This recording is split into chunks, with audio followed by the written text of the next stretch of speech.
ओडिशार शिल्प निर्देशक श्री प्रशांत कुमार रेड्डी मालकानगिरी गस्तरे आसी विभिन्न उन्नयन प्रकल्प परिदर्शन करिसेंति।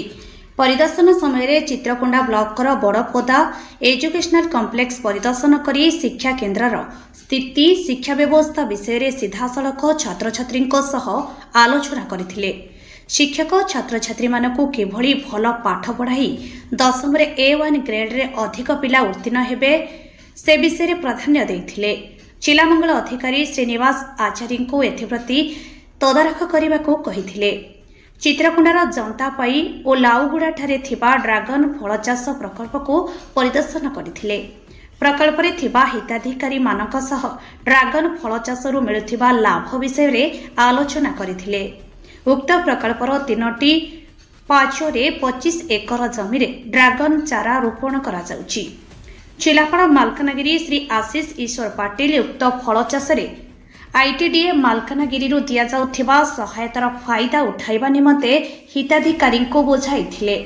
आलोचना समय रे घेनु किसानी नारायण किंचाई गोवर्धन खिल दाम खिल इत्यादि हिताधिकारी जंगल जमीपटा मिलिथिबा जमी रे ड्रागन फल चाष करा जाइथिबा कहिथिले। आईटीडीए मालकानगिरी तरफरु तालीम परिदर्शन व्यवस्था तत्सहित मागणारे चारा जालीबाड़ ड्रागन पिलर पानी व्यवस्था बुंदा जलसेचन होइथिबारु संतोष व्यक्त करथिले। आयर अभिवृद्धि निमंते उक्त प्रकल्प भितरे अंत चाष करबा निमंते शिल्प निर्देशक परामर्श देथिले। उत्पादन हेउथिबा द्रव्य किभली सठिक दर रे विक्रय होई परिबो सेथि निमंते कृषक उत्पादक संघ माध्यम बिक्रीबटा करने निमंते निर्देश देथिले।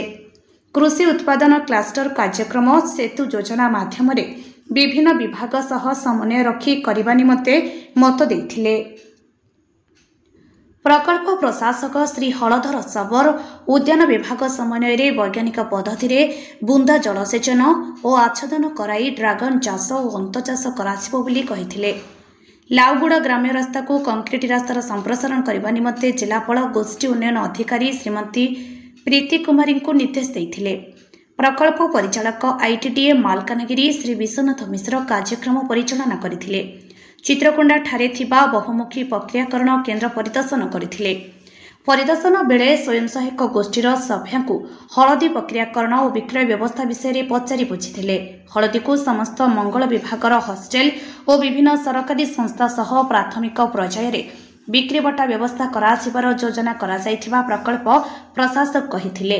जिले में प्रथम करी आईटीडीए सहायता पणस चिप्स उत्पादन और बिक्रीबटा कराଯାउथिबा देखि निर्देशक और जिलापाल संतोष व्यक्त करथिले। समस्त प्रक्रियाकरण केन्द्र को सठिक प्रकार बिक्रीबटा व्यवस्था करने निमंते जिलापाल निर्देश देथिले। बड़ापदर उच्च विद्यालय परिदर्शन करी छात्र छात्री को तांको पाठपढ़ा विषय पचारि बुझिथिले। गाजियागुड़ा आदर्श अंगनवाड़ी केन्द्र परिदर्शन करी पिलामानंको सह किछि समय कटाइथिले। उक्त परिदर्शन समय विषय वस्तु विशेषज्ञ प्रगति पाणिग्राही और जगन्नाथ खिल सहयोग करथिले।